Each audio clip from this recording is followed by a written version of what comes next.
bahwa semua yang kita makan itu akan menjadi darah daging. Gaji, pendapatan. Ustaz Somad, yang kami keluarkan zakat ini apakah gaji saja Pak Ustadz? Semua, saya bilang. SPPD, uang sipak, uang tunjang, uang sundul, uang tanduk.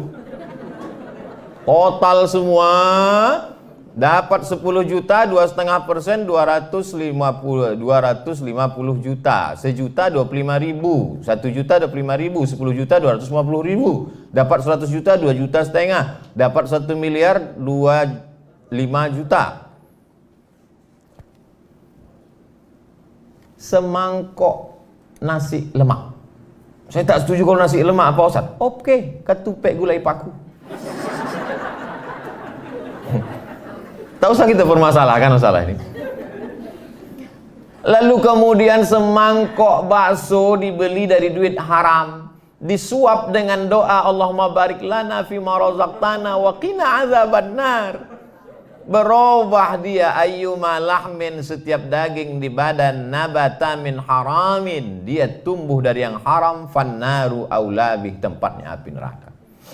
Turun Abdul Somad dari Masjid An-Nur, tegak di bawah, di atas timbangan. Timbangan duduk. Jamaah-jamaah silakan naik. Wah, tentu Ustadz duluan.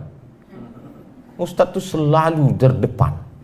Pas giliran undangan makan, Ustadz dulu. Pas timbangan, Ustadz dulu. Begitu juga waktu saya masuk ke rumah sakit umum Arifin Ahmad. Masuk ke ruang ICU. Saya dulu dipakaikan mereka baju. Masuk. Bapak tak masuk? Kami di luar aja Pak Ustaz. Begitu saya keluar saya tanya, kenapa saya aja masuk? Disitulah penyakit menular tuh Pak Ustaz. Sampai hati jamaah. Naiklah saya ke atas timbangan tadi. Rupanya di atas timbangan tuh ada 10 knot. Diletakkan kaki jari-jari ini, langsung keluar ada datanya. Kolesterol, gula darah, canggih timbangan ini. Bisa dibacanya tapak kaki kita. Lama saya temenung Bu, Pak. Terpikir saya, andai nanti di akhirat ada juga timbangan model macam itu naik, setelah itu keluar tulisan print outnya, Abdul Somad berat kau 50 kilo, yang halal 10 saja. Padahal selama ini doa kita, Rabbana atina fid dunya hasanah wa fil akhirati hasanah wa qina azabannar. Saya kadang cerita tentang neraka ini banyak orang tersinggung. Alah, cerita-cerita neraka macam dia dijamin tak masuk neraka aja. Kita kan berharap. Tapi saya yakin di PTA ini tak ada tersinggung karena di sini memang sudah wilayah bebas korupsi. Cuman masalahnya acara ini kan ditonton webinar seluruh Indonesia. Di daerah-daerah kalian yang di luar sana belum jamin ini. Kalau kita raba pipi kita tak sakit, berarti tak ada jerawatnya. Yang sakit itu cuma yang punya jerawat dan yang berbisul aja. Jadi kalau ada orang balik dia ke rumah, aku tersinggung dengan ceramah Ustaz tadi. Berarti kau berjerawat berbisul. Yang dibahasnya 4 itu aja. Selingkuh, narkoba, korupsi, emosi. Apa timpan 4 itu ada pada dirimu? Kalau tak ada tak akan tersinggung kita. Itu maka ibu-ibu di PTA bukan baru nih senyum-senyum aja. Kenapa? Mereka bersih. Tak ada itu dalam diri dia. Yang tak senyum saya tak tahu, orang pakai masker. Apa yang dimuliakan Allah Subhanahu wa taala. Jadi selalulah itu kita pikirkan bahwa ini duit haram. Ceramahlah saya. Pas ceramah, Ustadz ini ungkapan terima kasih kata dia. Ya kata saya. Biasa orang-orang kasihnya koper, begitu dibuka ditengok isinya kapal selam dari Palembang, tempe kapal selam. Buka mata minum cukup.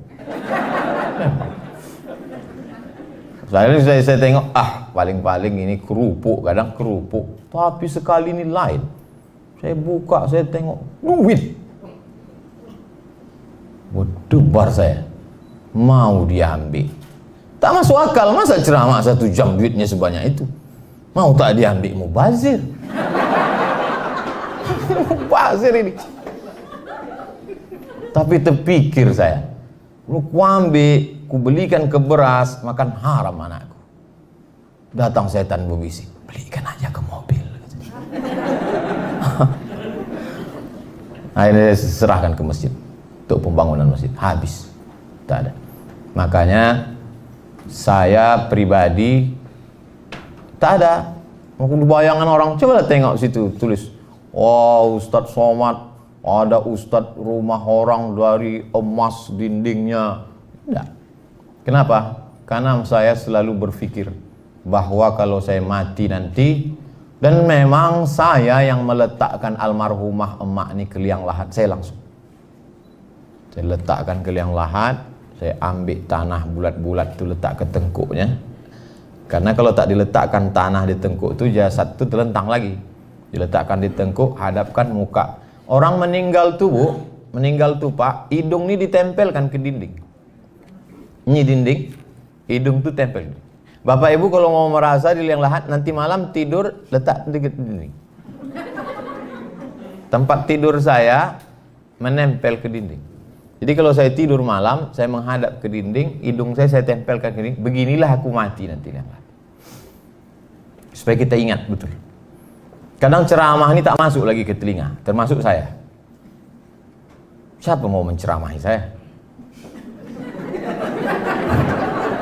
Sengaja saya pakai topi, pet, pakai baju kaos, datang saya mau mendengarkan ceramah. Kita ini tak boleh hanya menceramahi orang, kita mesti dengar ceramah.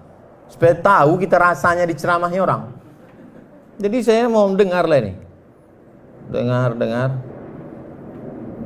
Apa kata pengurus masjid? Karena kebetulan hadir bersama kita Ustadz Abdul Somad, maka kami mintakan supaya memberikan kultum. Astagfirullah. Saya tak pakai peci, saya bilang. Pakai peci saya. Akhirnya buka tapi pakai peci. Pecinya tak masalah, baunya yang luar biasa.